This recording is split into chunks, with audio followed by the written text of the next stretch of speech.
नरेंद्र मोदी जी की सरकार supreme court के 5 जजों के फैसले को बदलना चाहती है। माननीय सर्वोच्च न्यायालय के 5 जजों के फैसले को बदलना चाहती है। दिल्ली के 2 करोड़ लोगों का अधिकार छीनना चाहती है। इस काले अध्यादेश के माध्यम से लोकतंत्र को खत्म करना चाहती है।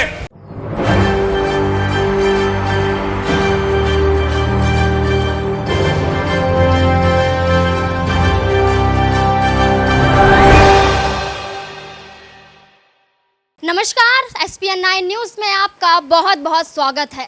प्रधानमंत्री नरेंद्र मोदी ने अरविंद केजरीवाल के खिलाफ एक अध्यादेश जारी किया। इस अध्यादेश में कहा गया कि अरविंद केजरीवाल ने उपराज्यपाल से जो यहां पर उनके अधिकार हैं जानबूझ के छीने हैं, जबरन तरीके से वो छीनते हुए नजर आए हैं।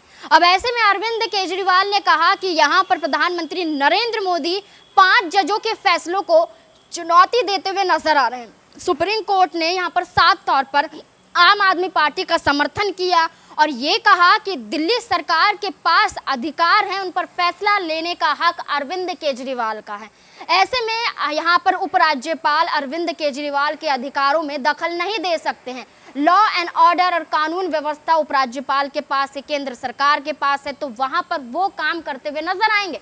लेकिन इस बात से भी संतुष्टि नहीं मिलती है। सुप्रीम कोर्ट के फैसले से भी भारतीय जनता पार्टी को राहत नहीं मिलती है कि उपराज्यपाल के पास भी तो अधिकार हैं और जो वो अधिकार हैं उन अधिकारों से वो दिल्ली में बहुत बड़ा कांड कर सकते हैं। अब जैसे महिला पहलवान खिलाड़ियों पर रोक लगाने का काम दिल्ली पुलिस कर रही है और दिल्ली पुलिस किसके अंडर आती है? केंद्र सरकार के अंदर आती है। अमित शाह के इशारों पर दिल्ली पुलिस काम करती है। ऐसे ही और ऐसे कानून व्यवस्था पर सवाल खड़े किए जा सकते हैं जिस पर निर्णय लेने का अधिकार उपराज्यपाल और यहाँ पर अमित शाह को है, लेकिन यहाँ पर वो अधिकारों से संतुष्टि उन्हें नहीं मिलती है। तो सीधे तौर पर अरविंद केजरीवाल के खिलाफ एक अध्यादेश जारी कर दिया जाता है और सीधे तौर पर कहा जाता है कि अरविंद केजरीवाल ने जानबूझकर ये अधिकार हासिल किए हैं।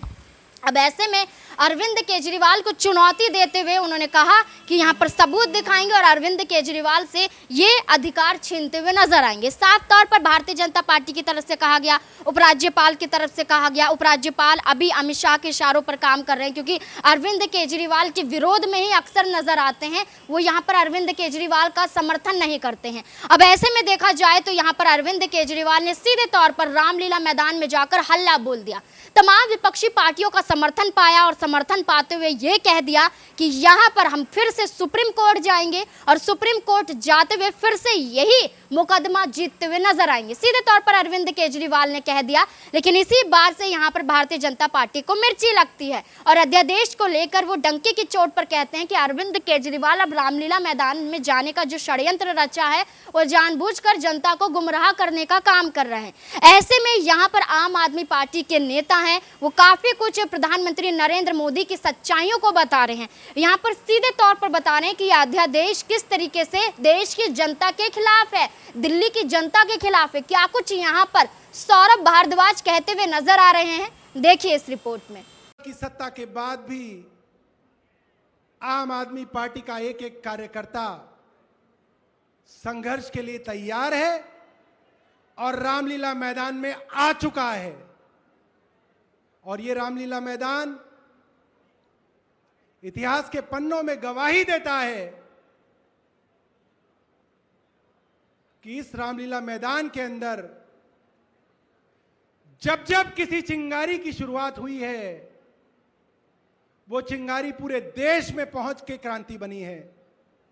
लोकनायक जयप्रकाश, जिन्हें जेपी कहा जाता है, उनके आंदोलन की एक बड़ी शुरुआत इस रामलीला मैदान से हुई थी और उसके बाद क्या हुआ ये सब लोग जानते हैं। लंबा इतिहास रहा इस रामलीला मैदान का। 19वीं शताब्दी से रामलीला मंचन और राजनीतिक हलचल के लिए रामलीला मैदान जाना जाता रहा। कहा जाता है कि 1876 तक जब जब दशहरे पे जुलूस निकलता था वो चांदनी चौक पुरानी दिल्ली से होते हुए रामलीला मैदान के गेट पर आके रामलीला का मंचन और दशहरा किया जाता था। बताया जाता है कि 1990 के दशक में कई बड़ी क्रांतियों की शुरुआत रामलीला मैदान में हुई। जब ब्रिटिश साम्राज्य था तो 1883 में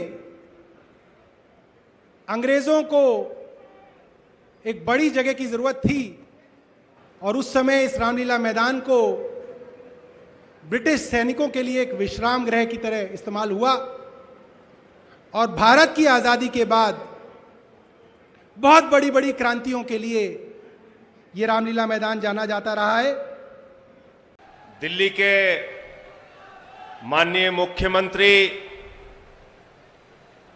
भ्रष्टाचार विरोधी आंदोलन के अर्जुन और लोकतंत्र की इस लड़ाई में, इस काले अध्यादेश के खिलाफ आज जितनी बड़ी संख्या में आप लोग उपस्थित हैं, ये बताने के लिए काफी है कि अरविंद केजरीवाल ये लड़ाई जीतने जा रहे हैं। अरविंद केजरीवाल को ये लड़ाई आप लोगों के दम पे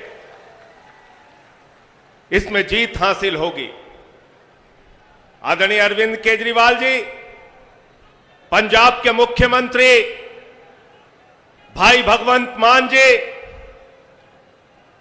संविधान के ज्ञाता और जिन्होंने बहुत ही अच्छे ढंग से अपने विचार आपके सामने रखे, राज्यसभा के सांसद कपिल सिब्बल जी, दिल्ली के प्रदेश अध्यक्ष भाई गोपाल राय जी, हमारे मंच पर आसीन तमाम सम्मानित हमारे साथियों, दोस्तों, आज एक काला अध्यादेश लाकर नरेंद्र मोदी जी की सरकार सुप्रीम कोर्ट के 5 जजों के फैसले को बदलना चाहती है। माननीय सर्वोच्च न्यायालय के 5 जजों के फैसले को बदलना चाहती है। दिल्ली के 2 करोड़ लोगों का अधिकार छीनना चाहती है। इस काले अध्यादेश के माध्यम से लोकतंत्र को खत्म करना चाहती है, दिल्ली की सत्ता को खत्म करना चाहती है। तो मैं आज इस रामलीला के मैदान से नरेंद्र मोदी जी से कहना चाहता हूं, तुम अगर दिल्ली की सरकार को बदलना चाहते हो, दिल्ली के संविधान को बदलना चाहते हो, तो दिल्ली और देश की जनता केजरीवाल के साथ मिलकर तुम्हारी सत्ता को बदलने का काम करेगी, तुम्हारी सत्ता को बदलने का। तानाशाही की पराकाष्ठा है, अत्याचार की पराकाष्ठा है। आज दिल्ली में केजरीवाल को किस जुर्म की सजा मिल रही है? यह कि वो अच्छे शिक्षा देने का काम कर रहे हैं, यह कि वो मासूम बच्चों के लिए अच्छे स्कूल बनवा रहे हैं, यह कि बिजली फ्री दे रहे हैं। केजरीवाल को सजा इस बात की मिल रही है कि वो मोहल्ला क्लिनिक बना रहे हैं, बुजुर्गों को तीर्थ यात्रा दे रहे हैं, माताओं बहनों के लिए बस की फ्री यात्रा दे रहे हैं। देश में पहली ऐसी सरकार बनाई जब अमेरिका के राष्ट्रपति ट्रंप की पत्नी हिंदुस्तान आती है तो कहती है हमें केजरीवाल और मनीष सिसोदिया का स्कूल देखना है। 75 साल में यह काम करके केजरीवाल ने दिखाया। आज इस बात की सजा इनको मिल रही है। 49 विधायकों को हमारे पकड़ के जेल में डाल दिया। भाई मनीष सिसोदिया जी जेल में है, सत्येंद्र जैन जी बड़ी मुश्किल से जमानत पे बाहर आए, 36 किलो उनका वजन कम हो गया। साथियों, आप देखेंगे तो आंख से आंसू आ जाएगा। हमारे मंत्रियों को, हमारे विधायकों को, पार्टी के नेताओं को, अरविंद केजरीवाल को अपनी तानाशाही से दबाने का जो जुर्म नरेंद्र मोदी जी कर रहे हैं, इस काले अध्यादेश के माध्यम से मैं कहना चाहता हूं, आइए हम सब मिलकर इस सरकार के चेहरे को काला करने का काम करें। हम सब मिलकर इसके चेहरे को काला करने का काम करेंगे। साथियों और दोस्तों, ज्यादा लंबी बात नहीं करूंगा। आपको भगवंत मान जी को और आदरणीय अरविंद केजरीवाल जी को सुनना है। बस एक ही बात कहना चाहता हूं, पूरे देश के नेताओं से पिछले दिनों में अरविंद केजरीवाल जी ने मुलाकात की है, सबका समर्थन मिल रहा है। आज आप इतनी भारी संख्या में यहां पर इकट्ठा हुए हैं। पूरे देश में इस आंदोलन को बढ़ाना होगा, लेकिन कतई भी ये मंजूर नहीं है कि दिल्ली के 2 करोड़ लोगों का अधिकार छीना जाए।